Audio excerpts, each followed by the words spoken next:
Are you a religious person? No, but I think people who have views that are religious are respectable. I feel like I should follow up by saying that. Normally when they hear that you're not religious, they think that you pay no mind to the, opposing view whatsoever. But I have a lot of respect for religious people, especially if they're, well versed in their beliefs. Interesting. So it sounds to me like, would you call yourself an atheist? I think it'd be fair if someone called me that. Would you prefer atheist or agnostic? That's a tough one, because I've had people go into semantics about it. So I don't know. I guess what someone prescribes to what they think those are, I'm fine with either. Yeah, I guess like the terminology is kind of pointless, but I guess the idea is, do you believe that there is no God, or are you just unsure? I have more, it feels more likely to me that there isn't one. I see. But that's why what I meant when I said it's kind of semantical, because if you say something like, yeah, I believe there is none, then someone can say, oh, well, how are you sure? Mm-hmm. But, belief is kind of fickle like that. No one's sure about anything. Yeah, I think a lot of people are sure of things, even when they're wrong. And I think that, like, I had this conversation on the last podcast where I was saying, I feel like too many people think they know things and are sure of things, when in reality they should probably take a step back and observe other viewpoints and try to build a stronger foundation. Because I think the more that you think about things, and the more that you dig deeper into reality, the less that you believe you actually know things. Mm-hmm. But that is entirely my opinion, and I'm not trying to say that just because you're fickle and you have no belief in anything per se, that you're smarter. It just means that from my experience, the more that I know, the less I know, if that makes sense. But yeah, the reason why I asked was because I'm curious to know because there's a lot of arguments on religion. And I think as we're moving into more modern times where we're relying on things like technology and we have more access to information, less people are religious now than, say, 50 years ago, for example. I think that a lot of the reason why people used religion in the past was to create a form of structure that people could follow, that would have a result that would be something they could predict.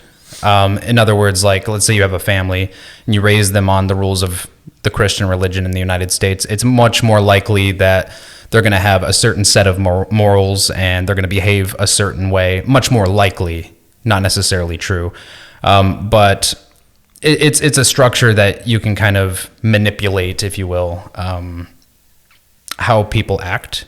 And it goes really far up to, it's not just at the family level, it goes to the government level, yeah. It goes even above that. And it ends up causing a lot of wars.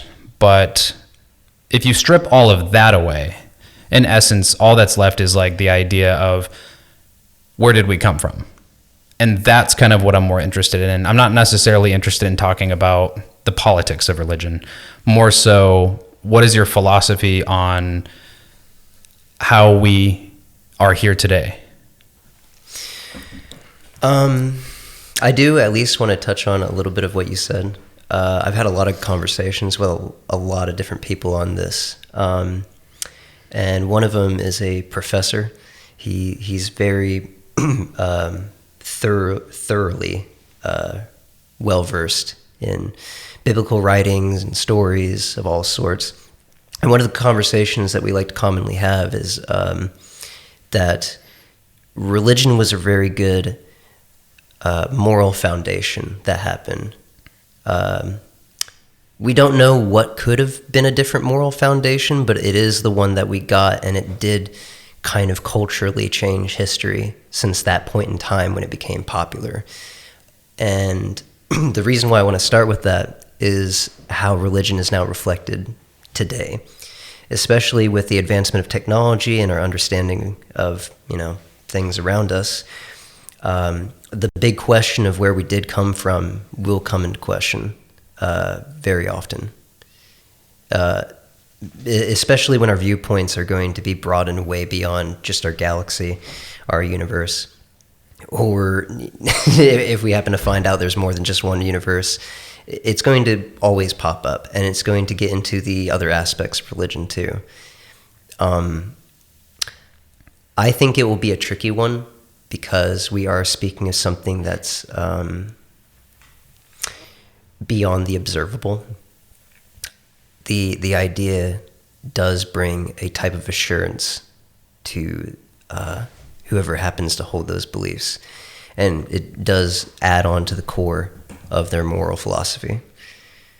Where we came from will be a difficult discussion down the line. I'm not sure it's something that we'll be able to answer in this lifetime or our kids, but the cultural impact is probably a lot more important and something to consider.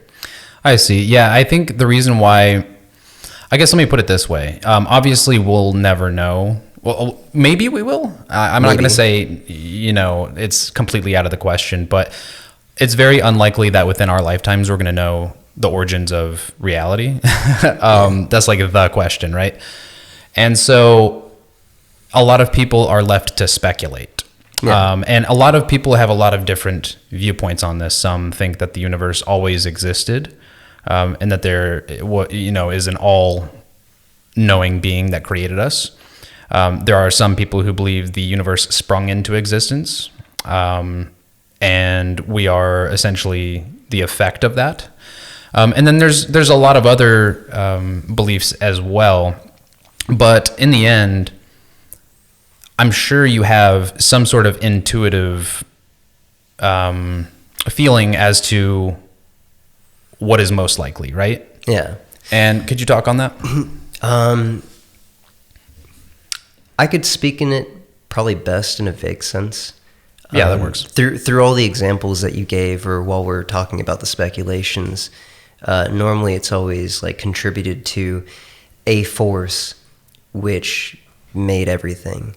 And I think a lot of people want to humanize it. They want to actually give it some kind of personification, whether that is very specific or deific, something way more advanced that can be the human understanding. I think, personally to me, that it makes a lot more sense that it's some form of a natural force, that it doesn't necessarily have to have a consciousness or personality. Let me ask you this, because this is where the debate gets spicy and interesting now. Because now I feel like you've laid down how you feel, essentially, and it's relatively, I think, where most, I would say, scientists that I know of kind of, that's where their beliefs lie, is essentially, Big Bang, and then it was natural forces that led to the creation of the planets and all of that, stardust, etc. What created that force? Like, okay, so there's always going to be that question of like, what was before that? And what was before that? What caused this? If it's just a chain reaction, that means that from your perspective, it was an infinite chain. There was never anything that started that domino effect. Mm-hmm. It was just always there. And we know that that's not true in the case of the universe scientifically, because we know that there was a Big Bang, or at least we're pretty darn sure. Because you can take all of the, how universe is expanding, you can take the direction that it's expanding and then mathematically reverse that and find out that it came from a particular point. And so the Big Bang means that our universe had a beginning, which implies that either one of two things is true. Either one, we sprouted out of nothingness, or two, we sprouted out of a multiverse. So obviously this is way out of our leagues. Neither of us are PhD scientists or anything like that, but it's just fun to speculate. What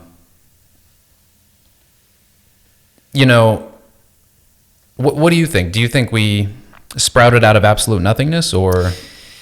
I think regardless of anyone's belief, they're going to come across that contradiction.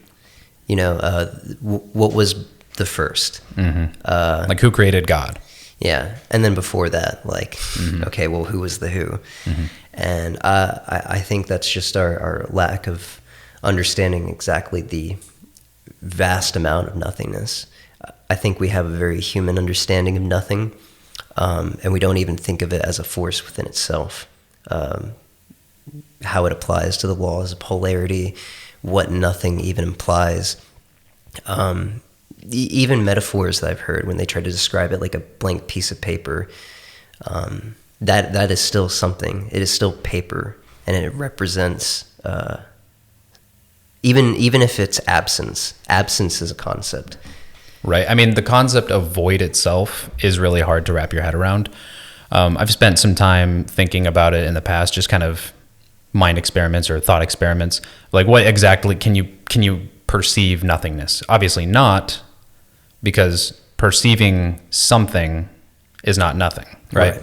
And so the idea of, something sprouting out of nothingness is almost impossible to actually imagine. It's also kind of difficult to speculate what even is beginning. We always have a view of something being finite, the start to the end. We also try to, go beyond that. We don't even know if the universe has just always been as well. Exactly. And that's where things like theology start to actually make sense from a logical perspective. I say theology, I mean like the idea of there being a creator. For example, like if there always was existence and something had to kickstart that, well, whatever that is could be called God. But it doesn't have to be like a guy with a giant beard. Yeah. It could totally be like literally essence itself. But then it would have had to have had some sort of reasoning or consciousness to get that thing rolling, right? Maybe. That's why I was saying that I do give a lot of respect for people who, do have those beliefs. I've had, bad arguments thrown my way, especially if it's in malicious intent from having opposing views. But I've also had people introduce very, very intriguing lines of thinking when we're talking about this conversation. Usually when there is a mutual form of not only respect, but admiration from the school of thought trying to come to this conclusion and speculation, we start getting to the important conversations of why we even have these beliefs.